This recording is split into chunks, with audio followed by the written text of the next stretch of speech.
All right, this presentation is going to be on the assassination of John F. Kennedy. This specifically video is going to be made for people who are absent on April 24th because of testing. That way you could do your assignment. All right, John F. Kennedy's assassination.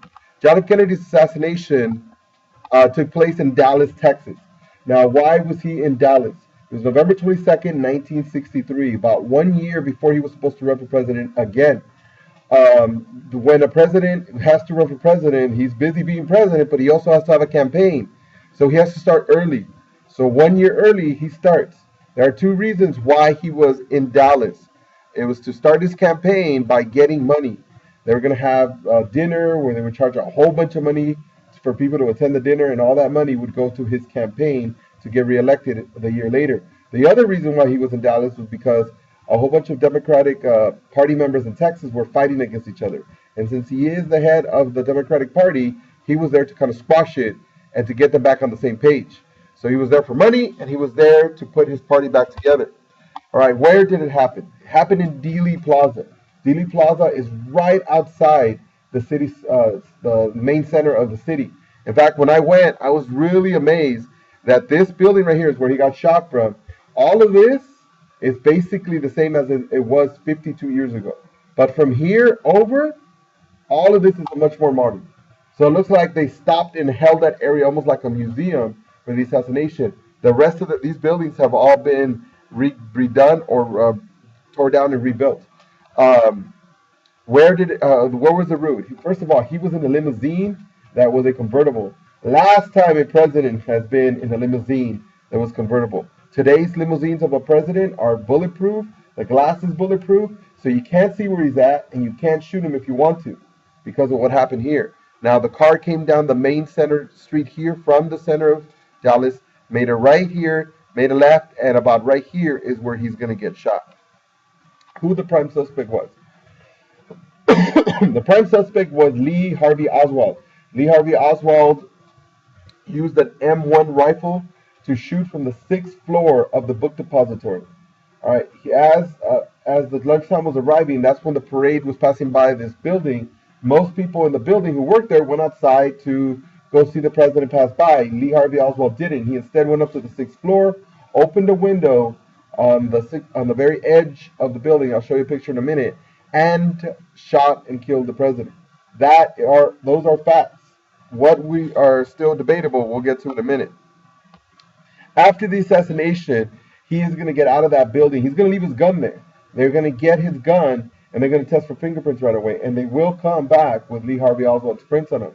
As they are looking for the description of the man, being him, a police officer is going to try to stop him. Oswald will take out a gun, and he will shoot and kill the police officer. So the police officer is dead, President Kennedy's dead, and he is running away from the police. He goes into a theater, which will eventually surround him, and they arrest him. They take him to interrogate him. As they interrogate him, he keeps on saying that he did not do it. He did not do it. This is when the fingerprints come back and say, yes, you did. Your fingerprints were on the rifle. So at this point, they feel like they got the right guy. You know, he was in the building. He was running away from the building. He killed the cop, and the fingerprints are on the gun. All right, so this is where it starts getting a little weird. The next day, after Lee Harvey Oswald is being taken to jail, Jack Ruby, this guy right here, with his gun, will shoot and kill Lee Harvey Oswald. So the man who killed President Kennedy will be killed less than 24 hours later. So he will never be able to say anything about the assassination. Jack Ruby will die in jail 3 days later from cancer.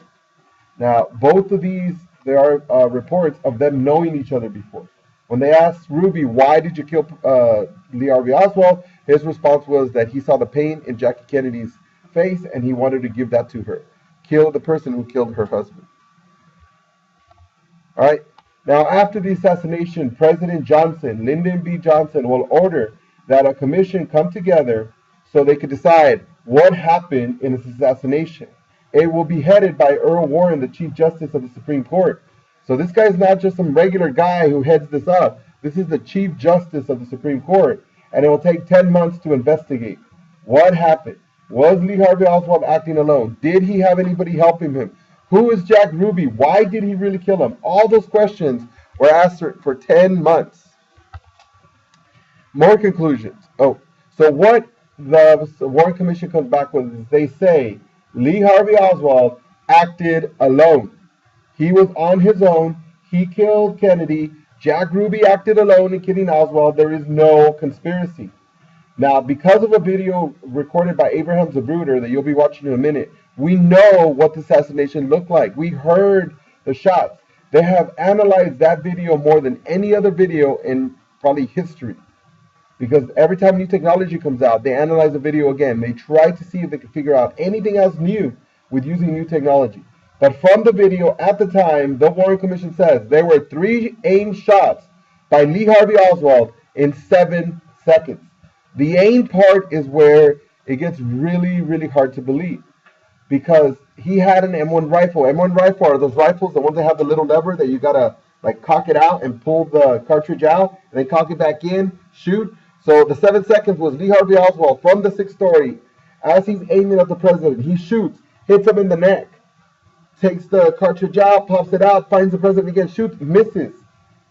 Cocks it again, takes the cartridge out, finds the president in the moving car, shoots again, hits him in the head, 3 shots, 7 seconds. That's what they came back with. There is no conspiracy. Now, there was a lot of questions that they never answered in the Warren Commission. And this is one of the reasons why people jump right away and say, something has to be wrong with this. There's just too many things that they ignored, that they should have answered, or they should have tried to answer, or they should have just said, that was a coincidence. But by ignoring it in the report, they made it sound like they were hiding something. So right away, people think there's something being hidden there. So why is there a conspiracy? 1, could Oswald really pull off an assassination of a president all by himself? How did he know that the president was passing by there? How did he know it was going to be a convertible? How did he know? How did he get the gun into the building when nobody's seen? How did he know all these things if he was by himself? Could he really take those 3 shots in 7 seconds? Now today, people have done it. They've done it, but like professional snipers have done it with the same gun he used. Not a regular guy. I mean, not a regular shot like he was. When he was in the military, his shooting was normal. There was nothing special about Lee Harvey Oswald shooting, and he did it in 7 seconds. And many, many questions about the Warren Commission. Plus, there was a whole bunch of things that made you say, really? That happened? Like, the limousine was cleaned out at the hospital. You know, the limousine where he was riding, where the blood would show what the direction could have been of the bullet, that was cleaned out. Governor Connolly, who also got shot, they took his suit to the dry cleaning. Why clean it when it had a whole bunch of holes in it? The bullet went in his back, and his chest, in his wrist, and his leg.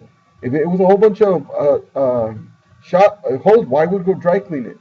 Plus, Lee Harvey Oswald's Marine service record, where, you know, Marines are a little bit deeper than when he was just in the regular military, somehow the file got lost. Nobody could find it. The autopsy, many of the autopsy photos, the pictures they took when they did the autopsy, those went missing as well. Oh, look what the last thing was missing. President Kennedy's brain was missing. They've never found President Kennedy's brain. All those things make people think, what? There's something more than what the Warren Commission is saying. Plus, there's this whole other idea that there was another shooter in the grassy knoll. Now, before I move on, I'm going to get to the video because I want to show you the assassination. All right, so play with the first of the digital versions and is shown without the images between the sprocket holes. The framing is the standard format. So you see the car, you're going to see the car pop up in a minute, and it's going to turn. When it passes the sign, look at President Kennedy. You'll see holding his arms up. See how his arm by his neck? He got shot in the neck already. And then in a little bit, you're going to see the gunshot. All right.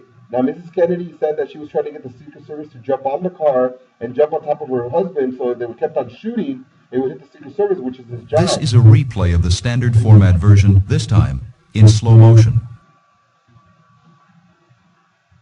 So again, this is a little bit slower, so you're going to be able to see him again with his arms up in the air when he finally got shot.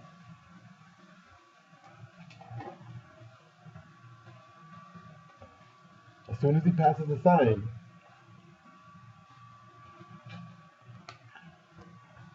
see his arms are up, and then you're going to see the bullet. As soon as it passes the post, you'll see the bullet. And the way his head ricochets back and forth, people don't know whether that shot came from the front or came from the back. We know that it was the shot that killed him, but we don't know if that was from the front or from the back. And that's where a lot of the conspiracies go as well. Here's let me start that one. I'll come back to that one. Let's explain to you. Okay, listen. I don't got time. Pay attention. So this is where the shot comes from. 6th floor, right on the corner. That is now a museum. This is a museum now. And if you go in there, it looks just like a museum, except for this corner. This corner is walled off by glass, and you still see the way it looked like when Lee Harvey Oswald shot from the window. The rest is like a museum, carpeted, nice walls. Just that corner, you still see the boxes that were there before. So you see his sniper's perch, where you see that he put his gun on top of the boxes in order to be able to look down. Again, it's from this floor right here. Now, the picture that I'm going to show you in a minute, I took from this. Even though they told us not to take pictures, I took one. This is the angle where he shot from here going down. You see that X? That's where I was standing that you guys laughed at right now. That's where the death shot went. This is the grassy knoll where they feel that there was another guy here. Some witnesses later on, after the death, they say, I heard a shot from over here too. At the time when they interviewed him, they heard nothing. But later on, they heard a shot from over here. And the shot went this way, like it was coming this direction. And Lee Harvey Oswald was shooting this way. So people argue that Lee Harvey Oswald shot this way, but the death shot, the one that got him in the head, was from this direction. And that's where the conspiracy thing comes in. This is the picture of how you can see from the top. This is that picture that I took. So you look from the top, this would be where Kennedy would be riding with this car right here where he made that shot. All right, now let's go back to the presentation because I only had like 3 more minutes before. All right, so again, the conspiracy was because there's too many questions, too many weird things. The grassy knoll, like I said, there was people who swear that they heard a gunshot from over here, but not at the time. Not when the police interviewed them. That was like days later, some months later. They're like, oh yeah, I heard a shot too. So we don't know whether that's credible or not. The magic bullet, this is the one where it gets weird. Look, the third shot we know killed Kennedy. The Warren Commission said the third shot killed Kennedy. The second shot missed. We know for sure because of the recording. It hit the floor, a little piece of the metal went and it hit some guy in the wrist. The first shot had to do all the damage then. All the damage to Kennedy, other than the head wound, and then all the damage to Governor, who was sitting in front of him.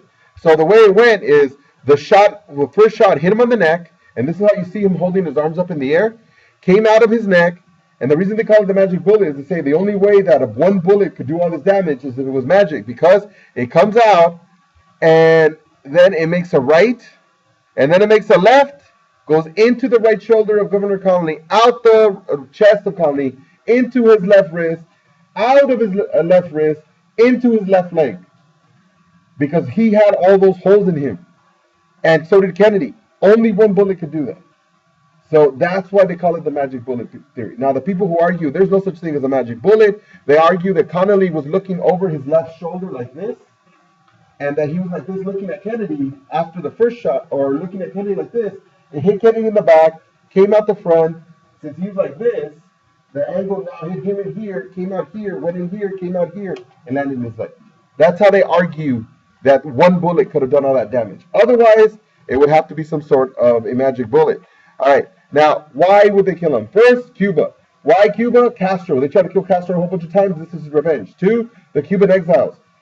After the Bay of Pigs, a lot of people who were also Cuban exiles were angry at Kennedy for not helping the ones who were slaughtered by Castro enough, so they could have killed him. The second one is the CIA. Why the CIA? Because the director of the CIA was fired by Kennedy because of Bay of Pigs. It made Kennedy look really bad, and he felt he trusted Dulles, and when Dulles did not give him all the information, and the Bay of Pigs went bad, he fired him. He definitely had the connections in the CIA, out of the CIA, to plan assassination like this, and organized crime.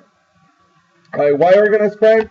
Because President Kennedy's dad made a deal with a mobster in Chicago to help him get elected, get votes for Kennedy in Chicago.